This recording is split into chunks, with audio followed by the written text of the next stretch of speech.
नमस्कार। बहस के नंबर 1 शो ताल ठोक के में आपका बहुत बहुत स्वागत है। मैं हूं आपके साथ अनुराग मुस्कान। देखिए साहब, संसद में नए सांसदों का शपथ ग्रहण चल रहा है। आज राहुल गांधी से लेकर कई दिग्गजों ने शपथ भी ली, लेकिन सबसे ज्यादा चर्चा एमआईएम सुप्रीमो असदुद्दीन ओवैसी और बीजेपी सांसद छत्रपाल सिंह गंगवार की हुई। ओवैसी ने शपथ लेने के तुरंत बाद जय फिलिस्तीन का नारा लगाया। जी हां, तो छत्रपाल गंगवार ने शपथ के बाद जय हिंदू राष्ट्र कहा और इस पर मच गया हंगामा। इस पर जारी सियासत के बीच एक और चुनाव पर पूरे देश की निगाह टिक गई है। यह चुनाव है लोकसभा के स्पीकर का।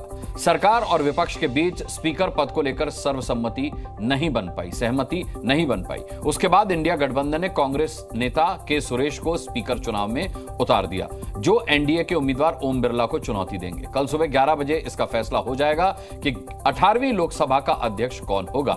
इस बीच समझौता यानी कि सर्वसम्मति की गुंजाइश अभी भी नजर आ रही है।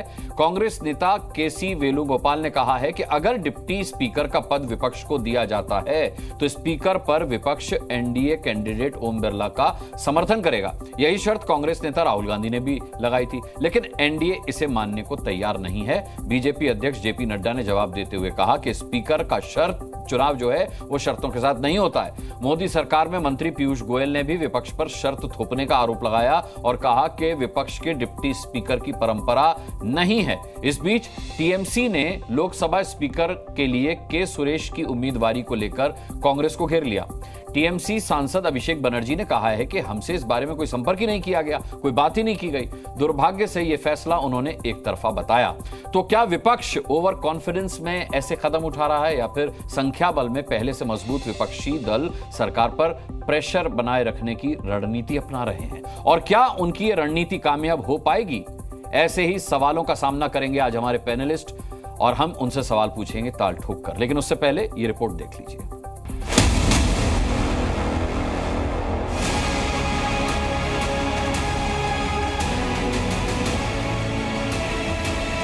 जय फलस्तीन, तकबीर, अल्लाहु अकबर। जिस देश में खाता है, जिस देश में पीता है, भारत देश में राजनीति भी करता है और भारत माता की जय बोलने में शर्म आती है। पूरे ऑपोजिशन ने कहा है कि हम स्पीकर को सपोर्ट करेंगे, मगर कन्वेंशन ये है कि डेप्यूटी स्पीकर ऑपोजिशन को मिलना चाहिए। खड़गे जी अपोजिशन के सीनियर लीडर हैं, उनका सम्मान करता हूँ। कल से लेकर आज तक उनसे 3 बार हमारी बात है। लीडर्स बोल दिया, बीजेपी के लीडरशिप को, एनडीए के लीडरशिप, हम तैयार गए स्पीकर को कंसेंट था, वो आप डिप्टी स्पीकर हमको देने के लिए। Number is not a problem. Lok Sabha के स्पीकर का चुनाव कंडीशनल होता है क्या? डिप्टी स्पीकर तय करो तब हम स्पीकर में तुम्हारे को मदद करेंगे। हमारी राय पार्टी की है, वो है कि उपाध्यक्ष विपक्ष का हो और बाकी बातें अभी सब सामने आ जाएंगी। इन लोगों ने कॉन्टेस्ट करने जा रहे हैं, ठीक है, संख्या बल हमारे पास है ही है। लोकतंत्र में विपक्ष और पक्ष दोनों को एक साथ मिलकर चलना होता है, क्योंकि दुखद है कि वो हर चीज पर अपना वर्चस्व चाहते हैं। कांग्रेस पार्टी वेणुगोपाल साहब का कहना था कि आप उपाध्यक्ष का पद अभी आप इसी समय उसको स्वीकार करें और शर्तों के आधार पर वो लोकतंत्र चलाना चाहते हैं। जय हिंद, जय संविधान। ये आपने देखा, राहुल गांधी ने जाते जाते जय संविधान कहा, जो कि सुनने में भी अच्छा लगा। लेकिन असदुद्दीन ओवैसी ने क्या कहा और बीजेपी के सांसद छत्रपाल गंगवार ने क्या कहा, एक एक बार जरा वो सुन लीजिए। जय भीम, जय मीम, जय तेलंगाना, जय फलस्तीन, तकबीर, अल्लाहु अकबर। जय हिंदू राष्ट्र, जय भारत। अब हम अपना डिबेट शुरू करते हैं। हमारे साथ कौन कौन से मेहमान हैं मैं इंट्रोडक्शन करा देता हूं। भारतीय जनता पार्टी से रोहन गुप्ता हमारे साथ हैं, महुआ माझी हैं हमारे साथ जेएमएम से नेता, इसके अलावा असीम वकार साहब हमारे साथ एमआईएम से जुड़ेंगे, अमरिंदर सिंह बरार हमारे साथ होंगे कांग्रेस के प्रवक्ता, राजीव रंजन जेडीयू से हमारे साथ हैं, प्रेम कुमार जैन हैं टीडीपी से हमारे साथ, इसके अलावा घनश्याम तिवारी प्रवक्ता हैं हमारे साथ समाजवादी पार्टी से। सभी का मैं बहुत बहुत स्वागत करता हूं, क्योंकि कांग्रेस के गेस्ट हमारे साथ अब तक नहीं जुड़े हैं। पहला सवाल तो मेरा उन्हीं से होना चाहिए था और होता, लेकिन घनश्याम तिवारी जी, मैं आपसे जरूर ये पूछना चाहूंगा, क्योंकि ये देश में, आजाद देश में पहली बार, तीसरी बार ऐसा हो रहा है जब स्पीकर का चुनाव जो है वो मतदान के जरिए होगा। आमतौर पर आम सहमति बन जाती थी, इस बार भी आम सहमति बन जाती और अब भी उसका दरवाजा खुला हुआ है। लेकिन विपक्ष की जिद यह है कि अगर डिप्टी स्पीकर का पद विपक्ष को मिलता है तो फिर वो ओम बिरला जी के नाम पर सहमति बना लेंगे। ये किस तरह की जिद है? नमस्कार अनुराग जी, आपको, दर्शकों को और को पैनलिस्ट को।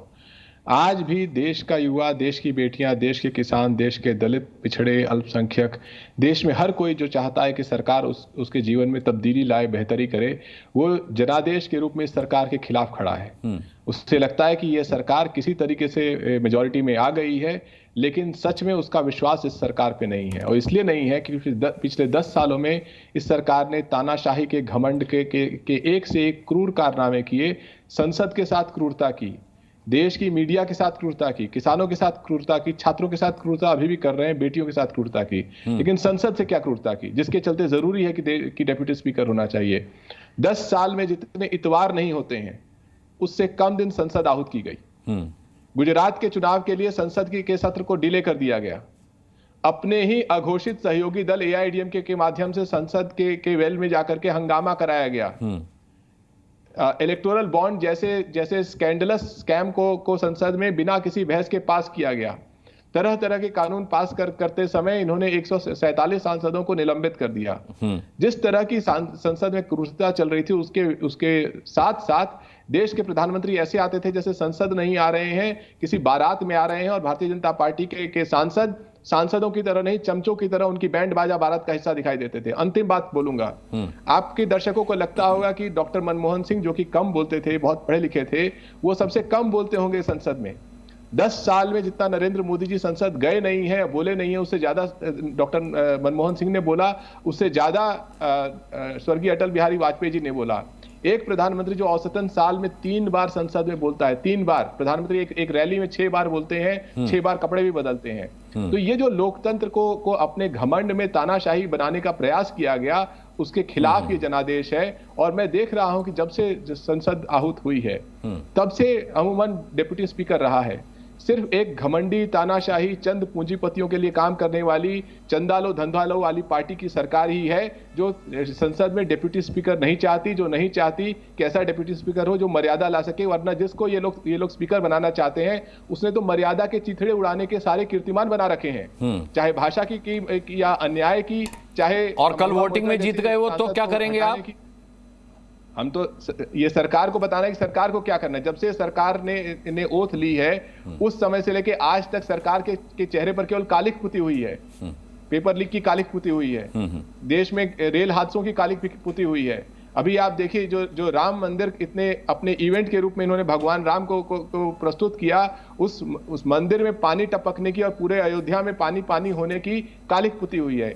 चेहरे पे कालिख पोत के कोई सरकार संसद में कब तक चलेगी? अरे भाई, उसका स्पीकर पद से क्या लेना देना। आज हम लोग स्पीकर पद पे बैठे हैं। बहरहाल हमारे साथ असीम वकार साहब भी MIM से जुड़े हैं। तो रोहन गुप्ता जी के पास जाने से पहले मैं असीम वकार साहब आपके पास इसलिए आया हूं क्योंकि डिबेट शुरू करने से पहले मैंने असदुद्दीन ओवैसी साहब का शपथ दिखाया जिसमें वो जय फिलिस्तीन कह रहे हैं। तो मैं आपसे पूछना चाह रहा था, क्या फिलिस्तीन से सांसद हैं क्या ओवैसी साहब?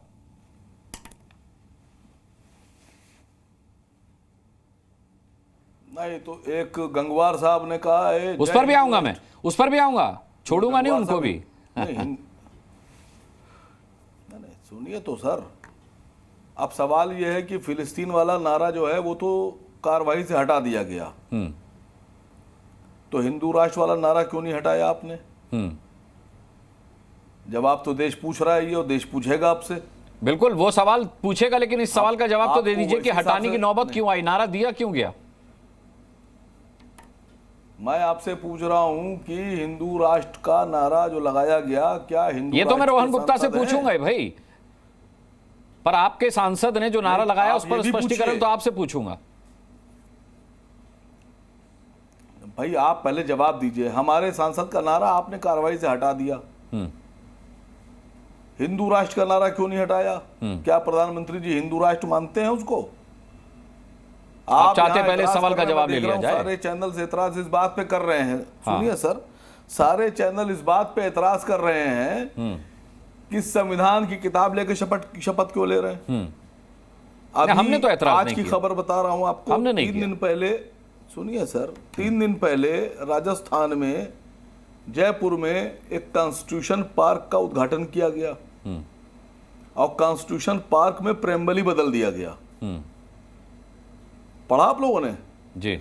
यह है अंतरराष्ट्रीय मुद्दा कि प्रेम्बल बदल दिया आपने, उसको प्रेम्बल बदल को उसको पिलर्स पे लिख दिया और उसके बाद में भारत के संविधान की शपथ लेने वाले गवर्नर साहब और डिप्टी सीएम साहब जाके उसका उद्घाटन कराए।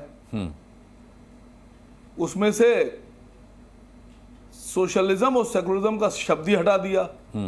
होना चाहिए we the people of India, उन्होंने लिख दिया द पीपुल ऑफ इंडिया। हम हटा दिया उन्होंने। और उसके बाद में सारे चैनल चुप हैं, सारे पत्रकार चुप हैं, सारे एडिटर चुप हैं, सारी पार्टियां चुप हैं। और आज तो मैं समझता हूं कि राहुल जी को, अखिलेश जी को, बाकी जितने भी लोग जो अपोजिशन के लोग हैं, नेता विपक्ष जितने भी हैं, उन सबको खड़े होकर मोदी जी से सवाल पूछना चाहिए था। आप अपना सवाल टाल गए। आप अपना सवाल टाल गए। आपने एक नया सवाल उछाल दिया जो मोदी जी से पूछा जाना चाहिए, राहुल को, अखिलेश को या फिर ओवैसी साहब को। चलिए, आपके सवाल का जवाब भी मैं रोहन गुप्ता से ले लेता हूं। रोहन जी, आपत्ति है एमआईएम के प्रवक्ता को कि जय फलस्तीन तो हटा दिया गया रिकॉर्ड से, लेकिन जय हिंदू राष्ट्र नहीं हटाया गया। क्या इत्तेफाक रखती है बीजेपी इससे? क्या मोदी जी इससे इत्तेफाक रखते हैं? देखिए अनुराग जी, पहले तो जो सपा के मेरे साथी ने एक बात कही, उसके ऊपर थोड़ी मुझे आपत्ति है। देखिए, तीसरी बार आज एनडीए गठबंधन जैसा एक गठबंधन देश में सरकार बनाने जा रहा है। तीसरी बार चुन के आना ये देश के इतिहास में सिर्फ दूसरी बार हुआ है। जनादेश का स्वीकार करना चाहिए। वो तो ऐसे बात कर रहे हैं जैसे उनकी सरकार आ गई, इंडी गठबंधन की सरकार बन गई। आज देश की चुनी हुई सरकार है, हम सबको उसका रिस्पेक्ट करना चाहिए। आपने जो मुद्दे उठाए होंगे, आपकी सीट बढ़ी, पर आज भी जब आप विपक्ष में हैं और फिर भी अहंकार दिखा रहे हैं, तो देश की जनता तो देख रही है। कहीं ना कहीं जनादेश का स्वीकार आज भी आप नहीं कर पा रहे हैं। और इसीलिए रिकॉर्ड वाली बात पर अगर कुछ कहना चाहते हैं तो बता दीजिए। प्रधानमंत्री जी ने, मैं आ रहा हूं, उसी पे आ रहा हूं। देखिए, रिकॉर्ड की बात है। देखिए, वहां के रूल रेगुलेशन है, ठीक है, संसद के अपने रूल रेगुलेशन है। कोई भी चीज किसी व्यक्ति का उसमें मापदंड नहीं होता है कि इसने सोचा कि ये सही है, उसको हटा दो, गलत हटा दो। वो रूल बुक के हिसाब से काम होता है, हमको उसका रिस्पेक्ट करना चाहिए। उसके हिसाब से जो चीज गलत है वो जाएगी, बाकी तो कोई भी चैलेंज कर सकता है। अनुराग जी, बड़ी चीज क्या है? अभी संविधान की बात हुई, जय संविधान की बात हुई। आज ही के दिन ये संयोग समझो, प्रयोग समझो या जो भी समझो, 49 वर्ष पहले जब जिस प्रकार से आपातकाल देश में लगाया गया था, तब संविधान की हत्या नहीं हुई। देश के इतिहास में, स्वतंत्र भारत के इतिहास में संविधान की सबसे बड़ी अगर हत्या की घटना हुई हो, वो है आपातकाल लगाना। आज वो लोग आज संविधान की बात कर रहे हैं। अभी हम देख रहे थे कि टीएमसी जो इनका घटक बल है, अभी हम लोग डेप्यूटी स्पीकर की बात कर रहे हैं, उसने कहा कि हमको भी नहीं पूछा गया, ये एक तरफा फैसला है। जो गठबंधन इंडी गठबंधन के नाम पे चुनाव लड़ा, उसका एक बड़ा घटक दल ये कहता है कि हमको पूछा नहीं गया और जो डेप्यूटी स्पीकर का कैंडिडेट डिक्लेयर कर दिया, तो ये तानाशाही नहीं हुई क्या? इसका तो देश को जवाब दीजिए। आप क्या चाहते हैं कि भाई आपने एक दल ने बोल दिया ये हमारा कैंडिडेट है, तो विपक्ष का एक अन्य दल है टीएमसी, उसकी अगर राय नहीं ली जाएगी तो उसको कर दे? ये कौन सा, ये किस प्रकार की बात है? जो चीज अगर आपकी मानी जाए तो वो ठीक है, नहीं मानी जाए तो आप उसको तानाशाही करार देंगे। और मैं और एक एग्जांपल दे जाऊं अनुराग जी, जहां जहां पे भी कांग्रेस की सरकार है, जहां जहां पे भी इंडी गठबंधन की सरकार है, कर्नाटक हो, केरल हो, तमिलनाडु हो, आप वेस्ट बंगाल देखिए, वहां पे कहां डेप्यूटी स्पीकर की जो प्रणाली उसका पालन किया गया? तो जहां भाजपा की बात आती है वहां पे प्रणाली का एक्सपेक्टेशन कर रहे हैं, और जहां जहां आपके राज्य सरकार है वहां पे कोई नियम नहीं है। ये दो तरफा मापदंड कैसे कर सकते हैं? देश की जनता आपकी हकीकत देख रही है। आपका रोने का काम बंद कीजिए कि अगर आपका मन की बात नहीं होती है तो संविधान की हत्या हो जाती है, लोकतंत्र खत्म हो जाता है, तानाशाही आ जाती है। आपके मन की बात होती है, सत्यमेव जयते हो जाता है। ये किस प्रकार की बात है? आप देश के जो जनादेश है उसको स्वीकार कीजिए, आप उसके रूल बुक के हिसाब से बात कीजिए। आपके सामने मैं 10 एग्जाम्पल दे सकता हूं कि जब कांग्रेस की सरकारें थी तब डेप्यूटी स्पीकर का नहीं दिया विपक्ष को। आप कौन सी प्रणाली की बात कर रहे हैं? जब संसद भवन का उद्घाटन हुआ तब वहां पे आप नहीं गए, कौन सी प्रणाली का पालन किया? राष्ट्रपति का अपमान होता है तब आप चुप रहे, कौन सी प्रणाली का आपने पालन किया? उपराष्ट्रपति का अपमान हुआ, आप चुप रहे, कौन सी प्रणाली का पालन किया? प्रणाली की बात अनुराग जी वो लोग कर सकते हैं जिसने अपने शासनकाल में उस बात के ऊपर अमल किया हो। आप विपक्ष से, जो भाजपा से अपेक्षा मत रखिए जब आपने खुद ने अमल नहीं किया हो। ठीक है, लिंक ब्रेक हुआ है। अमरिंदर सिंह बरार हमारे साथ जुड़ चुके थे, लेकिन उनका फिर से लिंक ब्रेक हुआ है, उनका इंतजार मुझे रहेगा। घनश्याम तिवारी, आप एक लाइन में अपनी बात रख लीजिए, फिर मैं बाकी मेहमानों के पास जाता हूं। देखिए, आपके दर्शकों के लिए और भारतीय जनता पार्टी के नए प्रवक्ता को शुभकामनाओं के साथ ये जानकारी देना चाहता हूं कि अक्सर एक बड़े विद्वान व्यक्ति ने कहा है कि sometimes nationalism is the last refuge of a scoundrel. तो ये जो व्यक्ति जो हिंदू राष्ट्र का नारा लगा रहा था, उसके खिलाफ केसेस कौन कौन से हैं? 147, 148, 149, 504, 506, 323, 307, 338, ये तो उसके खिलाफ केसेस हैं। Attempt to murder, punishment of rioting के केसेस, आर्म्ड वेपन के केसेस, इस तरह के लोग जिनके ऊपर हर तरह के भद्दे और सीरियस मुकदमे लगे हुए हैं, उसको भारतीय जनता पार्टी के लोग इतना प्रोत्साहित करते हैं कि वो मंच पे खड़े होकर कहता है जय हिंदू राष्ट्र। ये भारतीय जनता पार्टी के प्रवक्ता को इसका जवाब देना चाहिए। अब देखिए, डिबेट कहीं और चली जाएगी, फिर आपके सांसदों और आपके विधायकों का नाम गिनाने लगेंगे, उनकी धारा गिनाने लगेंगे रोहन गुप्ता, तो ये दिक्कत हो जाएगी। फिर मैं डिबेट से भटकना नहीं चाह रहा हूं इस समय। आप गिनाइए, लेकिन ये अवश्य देखिए कि अक्सर जो राष्ट्रवाद के पीछे जो छुपा होता है, अंत में उसके चेहरे पर अगर इतनी तरह के क्रिमिनल चार्जेस लगे हुए हैं, तो भारतीय जनता पार्टी के राष्ट्रवाद का असली चेहरा दिखाई देता है उस चेहरे से। ठीक है, राजीव रंजन, सवाल ये उठता है कि इंडिया गठबंधन की किस तरीके की ये राजनीति है। वो कहते हैं कि डिप्टी स्पीकर अगर हमारा होगा तो हम स्पीकर के पद पर सहमति अभी भी बनाने को तैयार हैं, अगर डिप्टी स्पीकर हमारा नहीं होगा तो आ जाइए चुनाव के मैदान में। इससे पहले भी जब उन्होंने के सुरेश के नाम को आगे रखा था तो उन्होंने पहले कॉन्टिन्यूटी को लेकर के विवाद उठाया कि भाई नहीं, 8 बार के सांसद इन्हें होना चाहिए था। फिर ये कहा कि भाई वो दलित हैं इसलिए भारतीय जनता पार्टी उनको आगे बढ़ाना नहीं चाहती है। और अब ये स्थिति आ रही है कि भाई अगर आप डिप्टी स्पीकर का पद हमें दे देते हैं तो फिर स्पीकर पर हम सहमति बना देते हैं, या फिर देखिए एक बहुत नोटेबल पॉइंट है ये कि या फिर अगर एनडीए अपने घटक दलों में से, अपने सहयोगी दलों में से किसी को आगे बढ़ाती है तो फिर हम साथ देने को तैयार हैं। देखिए, मैं मानता हूं इंडिया के तरफ से एक बड़ी रणनीतिक भूल हो गई है।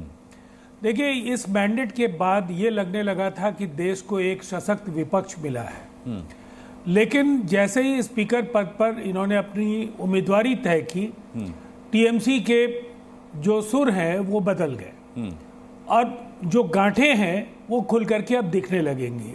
परिणाम पहले से तय है कि एक अंतर जो हो सकता था वो तो पहले से क्लियर है, लेकिन अब टीएमसी अगर इनके स्पीकर के उम्मीदवार को वोट नहीं करेगी तो ये फासला बड़ा होगा। तो एनडीए फिर से काफ़ी ताकतवर है।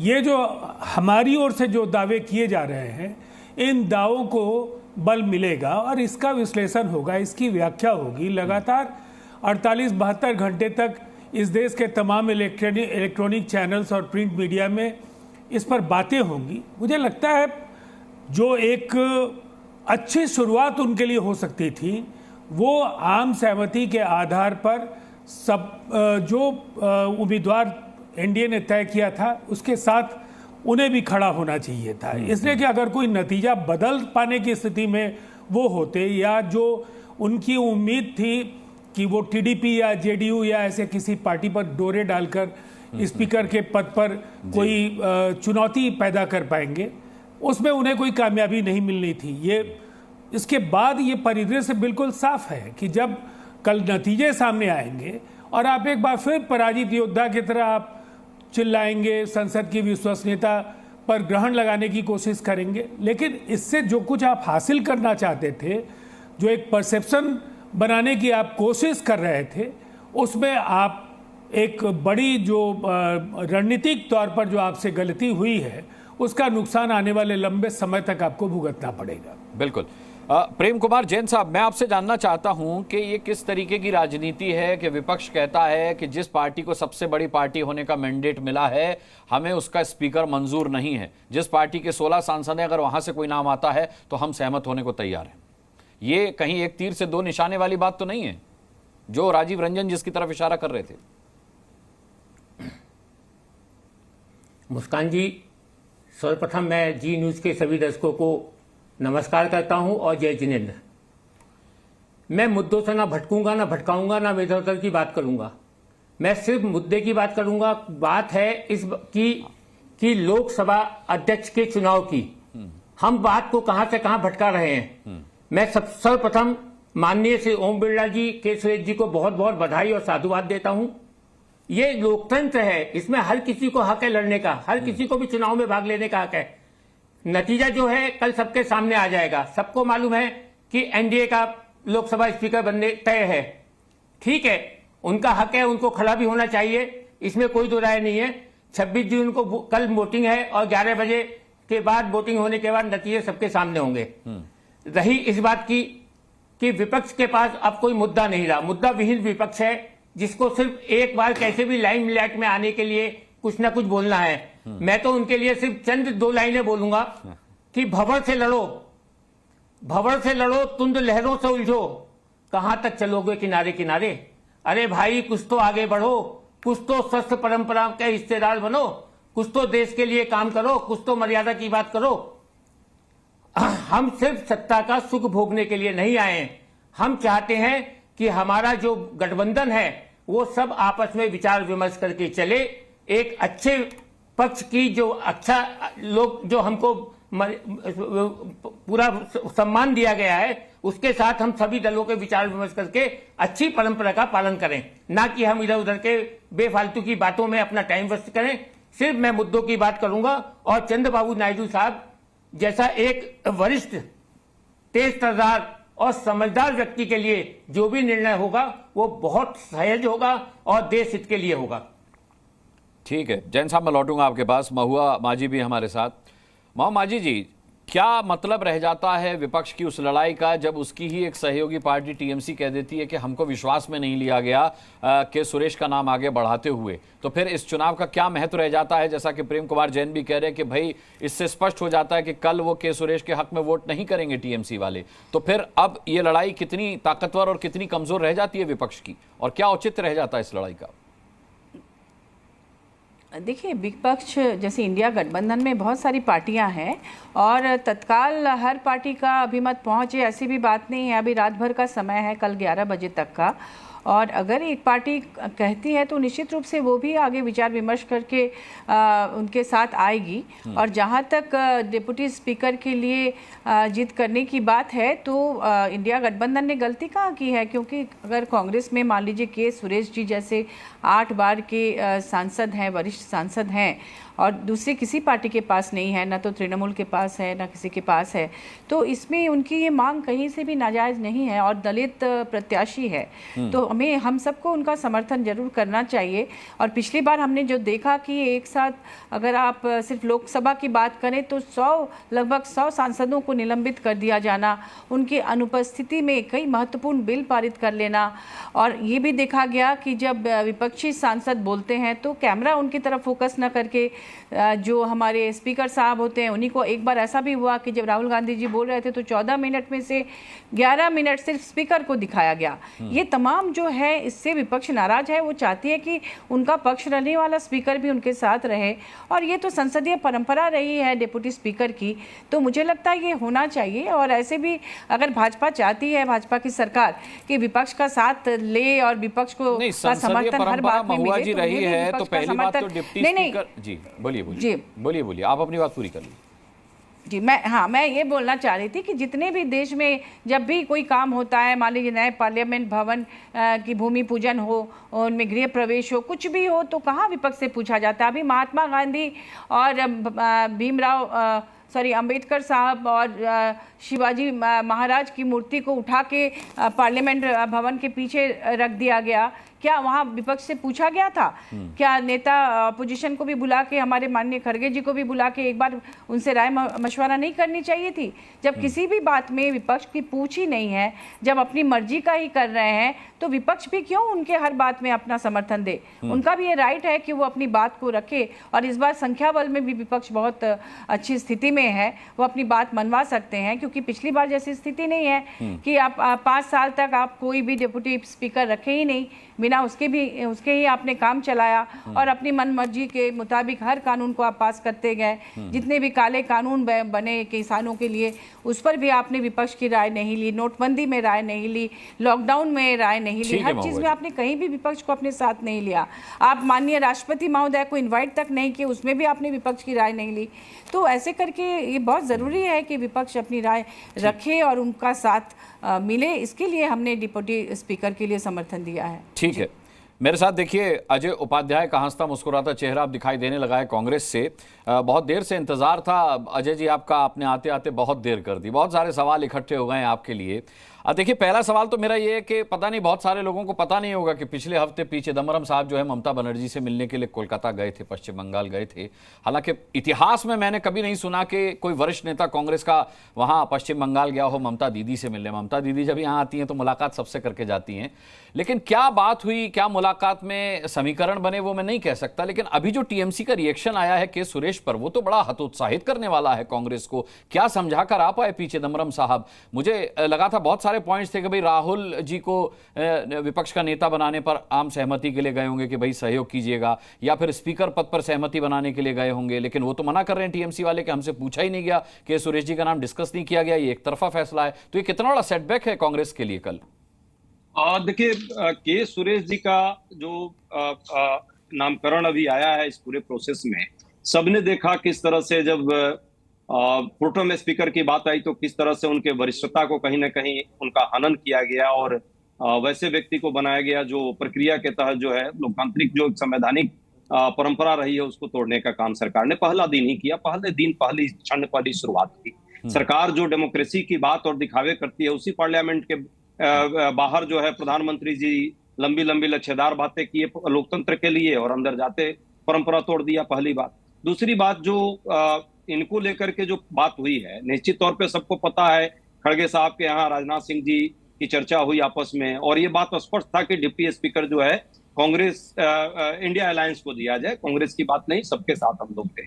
अब जब परिस्थिति ऐसी नहीं बनी है, हम तो चाहते थे कि समन्वय के साथ, सहमति के साथ, सर्वानुमति के साथ, जो जरूरी है सर्वानुमति लोकतंत्र के लिए और स्पीकर पद के लिए वो मिलना चाहिए।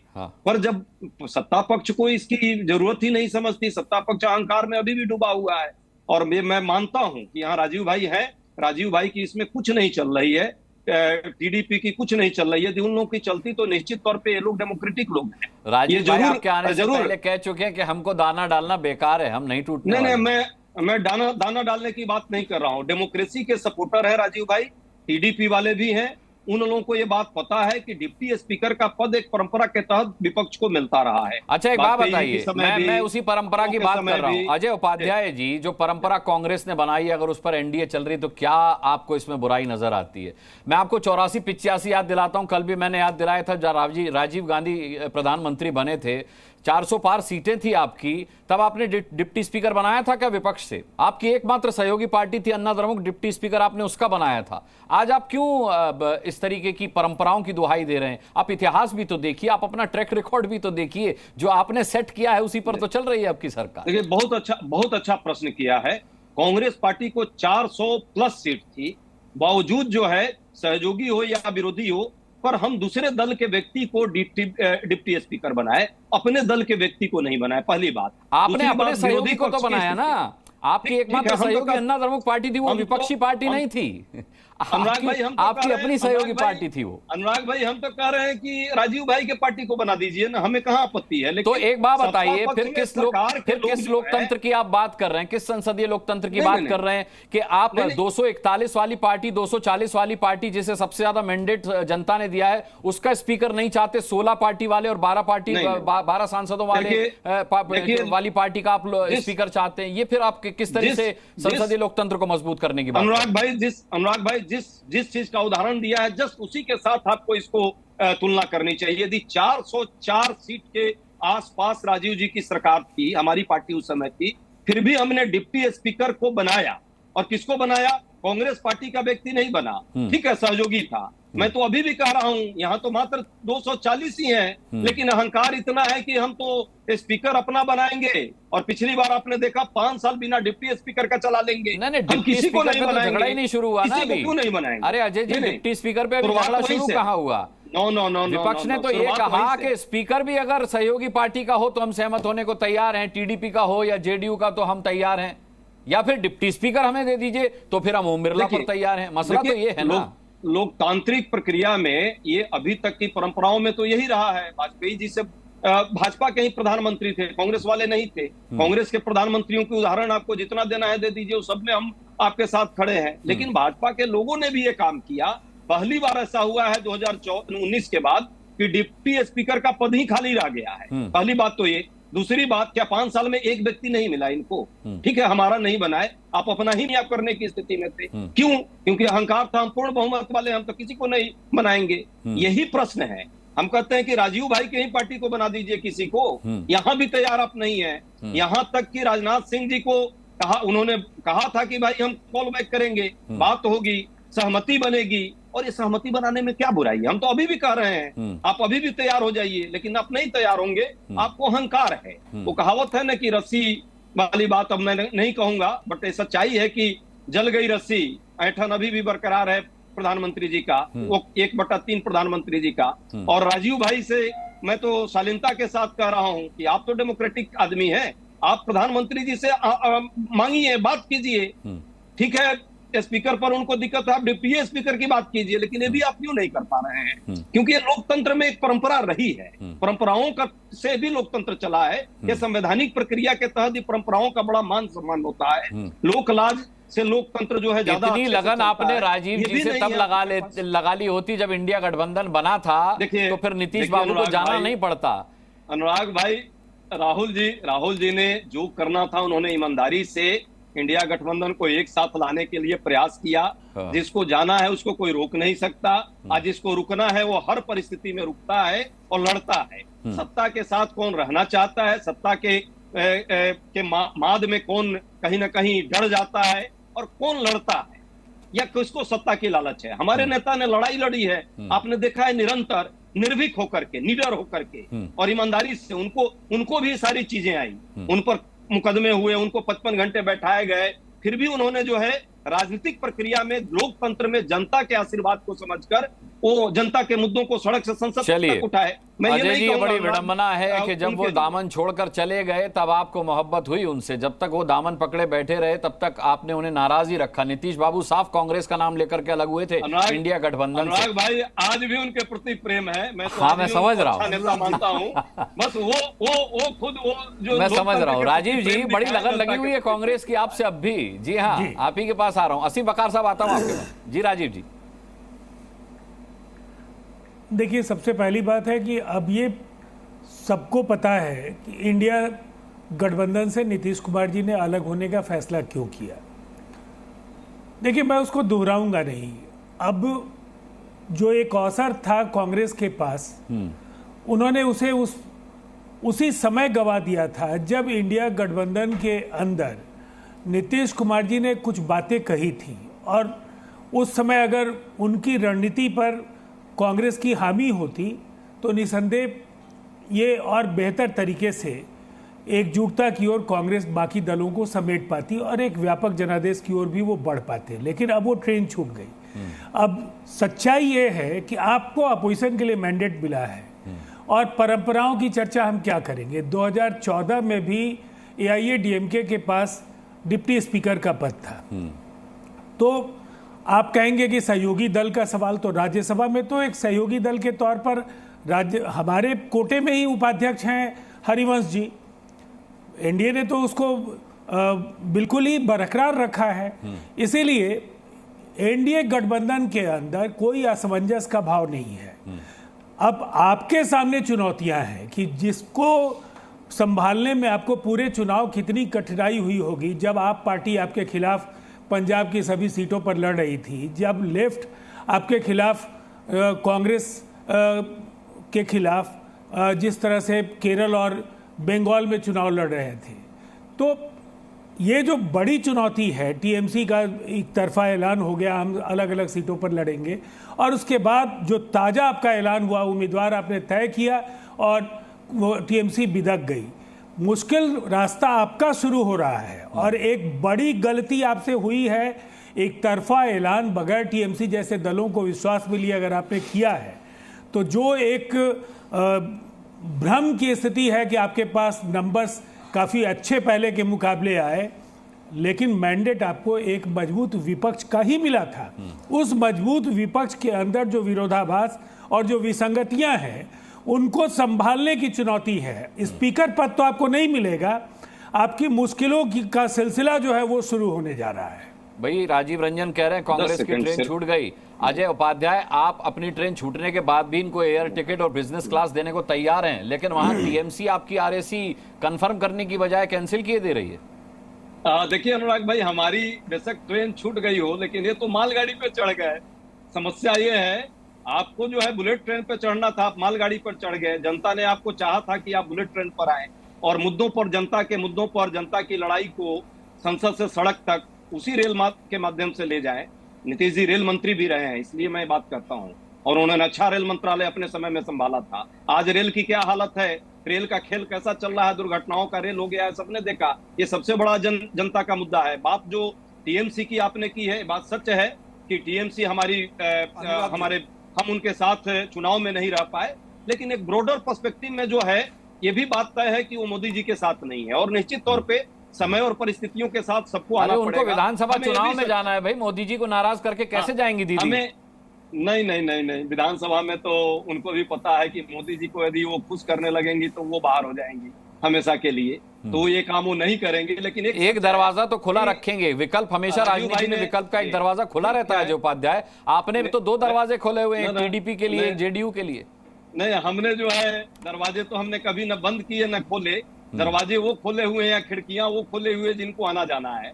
हमने मान लिया है, हम जो है एक मुद्दों पर जनतांत्रिक सोच के तहत और विचारधारा के तहत जो इस देश में लोकतंत्र की रक्षा के लिए जो लोग साथ होंगे, कोई भी दल के लोग हों, यदि आएंगे और वैचारिक आधार पर आएंगे तो उनका हम स्वागत करेंगे। हाँ, 10 सेकंड सिर्फ। हमारे राजीव भाई एक बुद्धिमान व्यक्ति हैं, उन्होंने जो बात रखी है, भाई ये हमको भी पता है कि स्पीकर के पद पर हम चुनाव जो लड़ रहे हैं, हमें संख्या बल के हिसाब से वो संख्या नहीं है, ये तो पता है। लेकिन जनता ने ये भी दिया है कि एक तरफा डिसीजन किसी भी तरह का न हो। तो अजय जी, मतलब कांग्रेस ने चुनाव से पहले, नतीजे से पहले हार मान ली, मैं ये मान लूं? नहीं, हार और जीत का प्रश्न नहीं है ये। भाई आप मान रहे हैं संख्या बल कम है, तो इसका मतलब कांग्रेस ने हार मान ली? देखिए ये तो सच्चाई है, वो सबको स्वीकारना है। लेकिन ये भी सच है कि राजनीतिक दृष्टिकोण से जो ये मुद्दा है स्पीकर पद और डिप्टी स्पीकर पद, हम वैचारिक आधार पर और नैतिक आधार पर इस चुनाव में लड़कर के जीत रहे हैं। जो भाजपा को जो लगता था सर्वसम्मति बना सकती थी, सबके साथ मिलकर स्पीकर का पद ले सकती थी, वो नहीं ले पा रही है। क्यों? क्योंकि वो हठधर्मिता अपना रही है डिप्टी स्पीकर पद पर। और एक दलित समाज का व्यक्ति आज इस पद पर लड़ रहा है, ये अपने आप में दिख जाएगा कौन उस दलित समाज के साथ है, कौन विपक्ष के साथ। अच्छा, एक बात बताइए, आपने बहुत बड़ी बात कह दी है जो उपाध्याय के, ये दिख जाएगा कि कौन दलित समाज के साथ है, कौन नहीं है। जब मुर्मू जी राष्ट्रपति बन रही थी तो कांग्रेस ने सहयोग नहीं किया था, तब आपको क्या आदिवासी विरोधी कहा गया? नहीं कहा गया। बहुत अच्छी बात कही नहीं, जब कलाम साहब का दूसरे टेन्योर की बात आई तब कांग्रेस ने सहयोग नहीं किया, तब क्या आपको मुस्लिम विरोधी मान लिया गया था? नहीं माना गया था ना। तो कैसे आप दलित होने पर सवाल उठा सकते हैं या कह सकते हैं कि देखेंगे कि कौन दलित के साथ है, कौन नहीं है? आप इसे दलित का मुद्दा क्यों बना रहे हैं? 5 सेकंड का सिर्फ मौका दीजिए मुझे। बहुत अच्छा प्रश्न आपने किया है। जब पिछली बार की बात आपने जो चर्चा की है राष्ट्रपति महोदया के लिए, हमने नहीं कहा था। ये ऑन रिकॉर्ड प्रधानमंत्री जी के स्पीच को आप उठाइए, वो लगातार बोलते थे और भाजपा के सभी प्रवक्ता उस समय बोलते थे। उस समय रोहन भाई इसको काउंटर भी करते थे, हम लोग के साथ थे, तो कि भाई वो दलित समाज की और आदिवासी समाज की महिला है और उसका आप विरोध कर रहे हैं। ये बात, ये ट्रेंड किसने शुरू किया है? इस देश के प्रधानमंत्री जी स्वयं अपने मुख से किए हैं। उस समय शायद मुझे याद है कि राजीव भाई भी कहीं ना कहीं असमंजस की स्थिति में थे, हालांकि वो बीच के स्थिति में पड़े हुए थे। हमने कभी ऐसी राजनीति नहीं की। जरूर है कि 8वीं बार जो आदमी चुनाव लड़के आया, जीता, उसको दलित होने का हानि जो उठाना पड़ा है, ये पूरा देश देखा है। प्रोटेम स्पीकर इसलिए नहीं बनाया गया क्योंकि वो कहीं ना कहीं दलित समाज से आता था। कैसे 8 बार जीत सकता है कोई दलित समाज का? ये बहुत सीधा सीधा आरोप है। मैं जानना चाह रहा था प्रेम कुमार जैन के पास, लेकिन रोहन जी अब आपके पास आना पड़ेगा। सीधे सीधे कह रहे हैं कि आप दलित विरोधी हैं, इसीलिए प्रोटेम स्पीकर नहीं बनाया गया। के सुरेश अनुराग जी, जो अभी मेरे साथी कांग्रेस प्रवक्ता ने बात की, उनकी बातों का विरोधाभास मैं आपको कहना चाहूंगा। आपने जब सवाल पूछा कि राजीव जी की सरकार में क्यों नहीं बनाया गया, और उन्होंने किसी को भी बना दीजिए, हमको कोई मतलब नहीं है विपक्ष का बनाए। अभी आप बोल रहे नहीं इंडी गठबंधन का होना चाहिए। इंडी गठबंधन का साझा उम्मीदवार भी नहीं है। आपने जिसको डिक्लेयर किया उसको टीएमसी का समर्थन नहीं है, एनसीपी का समर्थन नहीं है, ना खाता ना वही मैं जो कहूँ वो सही। कांग्रेस ने डिक्लेयर कर दिया, उसको आप बना दो। ये क्या तरीका है? ये आप एक बाजू आप सर्वसम्मति की बात करते हैं और जो इंडी गठबंधन आप मिलके चुनाव लड़े हैं उसी के अंदर सर्वसम्मति नहीं है, उस बात को जाने दीजिए। अब आप कहते हैं कि नहीं नहीं विपक्ष का भले मत बनाइए, दूसरे दल का बना दीजिए, तो आपकी विचार श्रेणी क्या है? आपकी विचारधारा क्या है? आप ये सिर्फ चाहते हैं कि जो आप कहें वो हो जाए? ऐसा नहीं हो सकता है। अगर आप देश में है, देश की चुनी हुई सरकार है, आपको साथ में मिलकर अगर आपकी मनसा में ही खोट होगी तो कुछ नहीं होगा। आपने कहा संविधान की बात की, अरे आज से बड़ा दिन क्या होगा संविधान की बात करने का? और जब से ये अंगूर खट्टे का एग्जांपल देखिए अनुराग जी, जब से इनकी सरकार नहीं बनी है, जब अंगूर खट्टे हो गए, तब से ये लोग नीतीश जी और नायडू जी के बारे में प्यार से बातें कर रहे हैं। जब मौका था तब कुछ नहीं किया। ये लोग आज भी एनडीए में है और उन्होंने कहा 2 दरवाजे खुल रहे। अरे भाई साहब, आप 2 दरवाजे खुल रहे हैं, आपके 4 दरवाजे बंद फोड़ रहे हैं। आम आदमी पार्टी के खिलाफ मटका ये लोग दिल्ली में ऑलरेडी फोड़ चुके। आम आदमी पार्टी का मटका ही फोड़ दिया। दूसरा टीएमसी ने कर दिया कि ये तो जो फैसला है एक साइडेड, हम इसके साथ नहीं है। अभी तक जब तक हम बात कर रहे हैं एनसीपी ने इसका समर्थन नहीं दिया, तो कौन से गठबंधन की आप बात कर रहे हैं? ठीक है, वो तो अजय उपाध्याय कह ही चुके हैं कि संख्या बल नहीं है स्पीकर के चुनाव के लिए उनके पास। मैं एक बार मैं अजय जी आपको अभी मैं आऊंगा, समय रहा तो आपके पास आऊंगा। प्रेम कुमार जैन जी, आपको लगता है कि स्पीकर के बाद अब डिप्टी स्पीकर पर विवाद होगा और जिस तरीके से ये एक आपको लगता है फूट डालो राज करने वाली नीति विपक्ष अपना रहा है कि अगर डिप्टी स्पीकर के नाम पर जेडीयू को भड़काया जा रहा है या टीडीपी को भड़काया जा रहा है कि भाई आप मोदी जी से बात कीजिए कि हमारे को क्यों नहीं मिल रहा ये पद?